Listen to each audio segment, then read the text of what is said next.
पूजा plastic container, मसाला box, tray, जग और strainer. स्वास्थ्य के लिए सुरक्षित टिकाऊ क्वालिटी के साथ पूजा प्लास्टिक आपके किचन का परफेक्ट पार्टनर। ग्वालियर के केदारपुर में लैंडफिल साइट पर कचरे का बड़ा पहाड़ खत्म होने का नाम ही नहीं ले रहा है।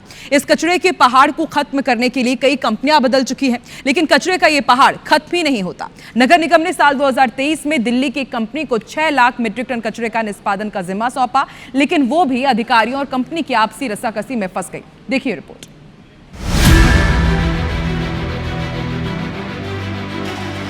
मध्य प्रदेश के ग्वालियर के लैंडफिल साइट पर निगम के अधिकारियों की अनदेखी के कारण कचरे का निष्पादन अब तक नहीं हो पाया है। इस वेस्ट के निष्पादन के लिए दिल्ली की दयाचरण फर्म को निगम ने लगभग 28 करोड़ रुपए में ठेका दिया।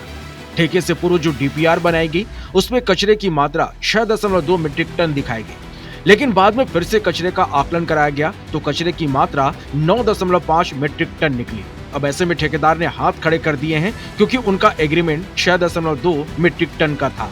हम लोगों को 6,03,000 मीट्रिक टन का कॉन्ट्रैक्ट किया था नगर निगम ग्वालियर ने हमसे।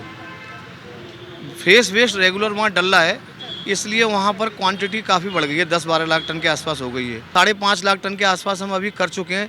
अभी भी हमारा प्लांट रेगुलर चल रहा है। 12 महीने से कोई हमारा पेमेंट नहीं हुआ है। कचरे के इस पहाड़ को खत्म करने के लिए 100% सूखा गीला कचरा साइट पर पहुंचना चाहिए, लेकिन नगर निगम के 66 वार्डों में अफसर ऐसा नहीं कर पा रहे। नतीजा लैंडफिल साइट पर रोज औसतन 600 टन कचरा पहुंच रहा। ऐसे में निगम आयुक्त का कहना है कि अभी तक 12 लाख मीट्रिक टन कचरा और बढ़ चुका होगा, जिसका सर्वे कराया गया है। कुछ गड़बड़ियां भी सामने आई हैं, जिस पर काम किया जा रहा है। लेगेसी वेस्ट के निस्तारण के लिए एक पूरा एक्शन प्लान तैयार किया गया है। तो उसमें एक जो दुविधा थी उसमें कि टेंडर जो हुआ है लेगेसी वेस्ट का, उसमें कितनी मात्रा जो है वो जो वर्तमान का जो ठेकेदार है, वेंडर है, उसको करनी है। तो उसके संबंध में भी परसों इसका विनिश्चयन हो चुका है। आगे की कार्ययोजना भी तैयार की जा चुकी है। केदारपुर लैंडफिल साइट पर 20 साल से कचरा जमा हो रहा है। इस मामले को लेकर हाई कोर्ट की ग्वालियर बेंच में एक जनहित याचिका दायर की गई है, जिस पर निगम के अफसरों और कंपनियों को फटकार भी लग चुकी है। बावजूद इसके कचरे का निष्पादन अब तक नहीं हो सका है। अगर केदारपुर लैंडफिल साइट पर जो स्थिति है वर्तमान में, कई टनों की तादाद में कचरा वहाँ इकट्ठा है। नगर निगम ग्वालियर द्वारा उसको रिसाइकलिंग करने की कोई योजना नहीं बनाई जा रही है। नगर निगम के अधिकारी, जो संबंधित अधिकारी हैं, वहाँ कोई कार्रवाई नहीं कर रहे, इसलिए पहाड़ बड़े बड़े पहाड़ वहाँ बन चुके हैं, जिस कारण कई गंभीर बीमारियां फैलने की बहुत बड़ी आशंका है।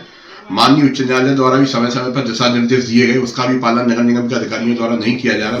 ग्वालियर के केदारपुर लैंडफिल साइट पर 100 बीघा से अधिक क्षेत्र में कचरे के पहाड़ बन गए हैं। इस कचरे को खत्म करना लंबे समय से नगर निगम के लिए चुनौती बनी हुई है। नासिर गौरी, IBC 24 ग्वालियर।